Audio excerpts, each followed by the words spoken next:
Salve Maria a todos, vamos voltar à nossa leitura? História de uma alma. Santa Teresinha, toda decepcionada, porque pede ao tio a licença para ingressar-se no Carmelo e o tio não autoriza. Então foram alguns dias de trevas. O bom Deus parecia ter me abandonado. No quarto dia final, que por sinal era sábado, dia consagrado à meiga rainha dos céus, fui visitar titio. Qual não foi minha surpresa quando o vi dar-me atenção e fazer-me entrar no gabinete sem que lhe manifestasse tal desejo. Começou por me passar suave repreensão, porque parecia ter medo dele.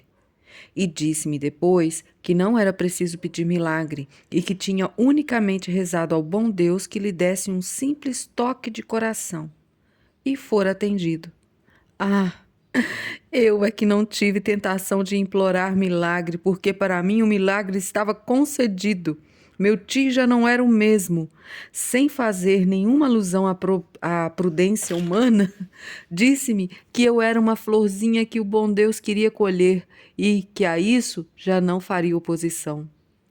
Verdadeiramente digna dele era a resposta definitiva. Pela terceira vez, esse cristão de uma outra idade permitia a uma de suas filhas, adotadas pelo seu coração, sepultar-se longe do mundo. Titia também foi admirável em delicadeza e prudência.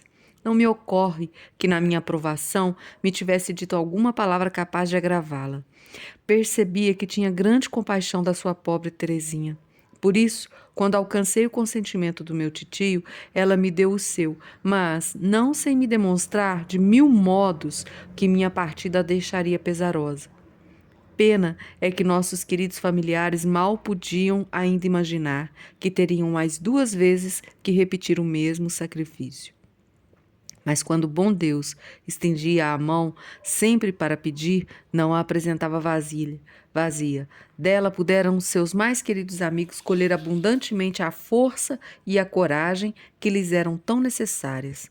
O coração, porém, arrasta-me muito para longe do meu assunto, ao qual retorno quase que contra vontade. Depois da resposta do meu tio, compreendeis, minha mãe, com que alegria retomei o caminho de casa, debaixo do belo céu, cujas nuvens se tinham dissipado por completo. Em minha alma, cessara também a noite. Ao despertar, Jesus tinha me restituído a alegria, acalmara o rumorejar das ondas. Em lugar do vendaval da provação, doce aragem enfunava minha vela, e eu acreditava que logo aportaria a abençoada praia que via bem perto de mim. Estava realmente bem próxima de minha barquinha. No entanto, mais de uma tempestade iria ainda levantar-se e tirar-lhe a visão do seu farol luminoso, incutindo-lhe o temor de ter se afastado para sempre da praia tão ardentemente desejada. Poucos dias depois de alcançado o consentimento do meu tio, ele foi visitar-nos. Minha mãe querida, e falei-vos da... fui visitar-vos, minha mãe querida, e falei-vos da minha alegria por terem passado todas as minhas provações.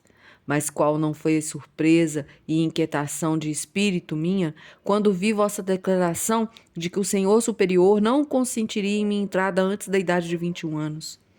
Ninguém cogitara essa oposição, a mais invencível de todas.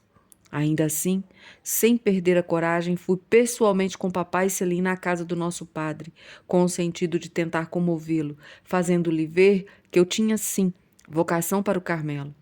Recebeu-nos muito friamente. Nada adiantou de que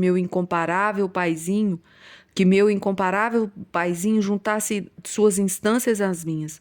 Nada pôde demover sua disposição de espírito.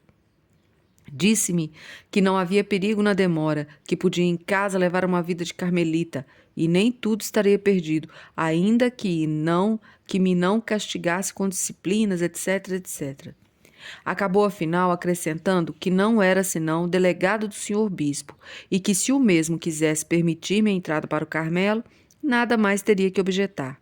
Saí em prantos da casa canônica. Por sorte, ficava escondida debaixo do meu guarda-chuva, pois a chuva caía torrencialmente. Papai não sabia como consolar-me. Prometeu me levar a Belks logo que manifestei tal desejo, pois estava decidida a atingir meus objetivos. Cheguei a dizer que iria até o Santo Padre, caso o senhor bispo me recusasse a permissão de entrar no Carmelo aos 15 anos. Muitas coisas aconteceram antes de minha viagem a Belks. Exteriormente, minha vida parecia inalterada. Estudava, tomava aulas de desenho com Celina e minha habilidosa professora descobria em mim muitas aptidões para sua arte. Crescia, sobretudo, no amor do bom Deus. Sentia no coração uns frêmidos, até então desconhecidos. Tinha, às vezes, verdadeiros transportes de amor. Uma noite, não sabendo como declarar a Jesus que o amava e quanto o desejava, amado e glorificado em toda parte, veio-me o doloroso pensamento que do inferno não poderia ele jamais receber um único ato de amor. Então declarei ao bom Deus que, para lhe dar prazer, de boa mente consentiria em ver-me ali imersa, a fim de que lhe fosse eternamente amado nesse lugar de blasfêmia. Era o meu conhecimento que isso não poderia glorificá-lo. Era do meu conhecimento que isso não poderia glorificá-lo. Mas quando a gente ama, sente a necessidade de dizer 1000 desatinos. Se falava assim, não era porque o céu não excitasse minha ambição, mas no caso, minha imagem do céu não era outra senão o amor, sentindo, como São Paulo, que nada poderia apartar-me do divino objeto que me fascinara. Antes de abandonar o século, o bom Deus deu-me a consolação de conhecer mais de perto almas de criança. Por ser a mais nova da família, nunca tivera essa aventura. Eis as tristes circunstâncias que me proporcionaram. Uma pobre mulher, parente de nossa empregada, morreu na flor da idade e deixou 3 filhinhos. Durante sua doença, recolhemos em casa as 2 menininhas, a mais velha das quais não tinha ainda 6 anos. Dedicava-me a elas o dia inteiro e dava-me grande prazer verificar com que candura acreditavam tudo o que lhes falasse. Certo é que o santo batismo deposita nas almas um germe muito profundo das virtudes teologais, uma vez que já se manifestam desde a infância, e que a esperança dos bens futuros é quanto basta para levar à aceitação de sacrifícios. Quando queria ver minhas 2 filhinhas bem conciliadas entre si, em lugar de promover brinquedos e balas, aqui condescendência com a irmã, falava-lhes das eternas recompensas que o menino Jesus dará do céu às criancinhas bem comportadas. A mais velha, cujo raciocínio começava a desenvolver-se, fitava-me com os olhos a brilhar de alegria, fazia-me 1000 graciosas perguntas a respeito do menino Jesus e de seu belo céu. E com entusiasmo me prometia condescender sempre com a irmã.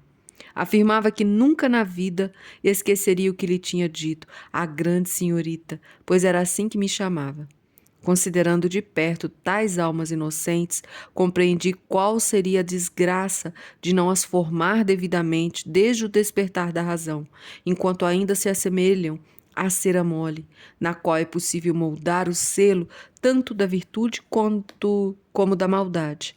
Compreendi o que Jesus disse no Evangelho: melhor seria ser lançado ao mar do que escandalizar um só desses pequeninos. Oh, que de almas não chegariam à santidade se fossem bem orientadas. Bem sei que o bom Deus não carece de ninguém para fazer sua obra, mas assim como ele faculta a um jardineiro, compreende o cultivar plantas raras e mimosas, e para tanto lhe ministra a ciência necessária, e a si mesmo reserva a incumbência de fecundar, da mesma maneira, quer Jesus ser ajudado no divino cultivo das almas. Que aconteceria se um jardineiro incompetente não enxertasse bem seus arbustos? Se não soubesse distinguir a constituição de cada qual e quisesse produzir rosas em pessegueiros? Faria morrer a árvore, que aliás era boa e capaz de produzir frutos. Assim, se torna necessário saber discriminar, já na infância, o que o bom Deus exige das almas e a coadjuvar a ação de sua graça sem que a ultrapasse ou retarde. Da mesma forma que os filhotes de passarinhos aprendem a cantar ouvindo seus pais, assim também as crianças aprendem a ciência das virtudes, o sublime canto do amor divino no trato com as almas encarregadas de formá-las para a vida. Lembro-me que entre os meus passarinhos havia um cenário que era um assombro quando cantava. Havia também um filhote de pinta-roxo, ao qual prodigava meus maternais cuidados, porque o adotara antes que ele tivesse a sorte de gozar liberdade. O coitadinho do prisioneiro não tinha pais que lhe ensinassem a cantar. Mas, como ouvisse da manhã à noite os alegres gorjeios do canário, seu companheiro quis imitá-lo. Do canário, seu companheiro, quis imitá-lo. Era tarefa difícil para um pinta-roxo. Por isso, sua voz macia custou a afinar-se com o timbre vibrante do seu maestro de música.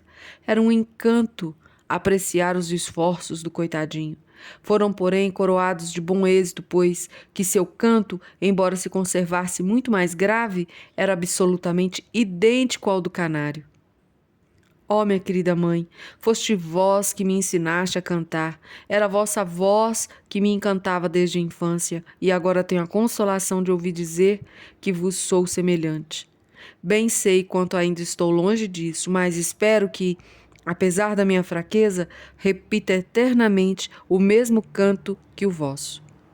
Antes da minha entrada no Carmelo, colhi ainda muitas experiências quanto à vida e às misérias do mundo, mas essas particularidades me levariam muito longe.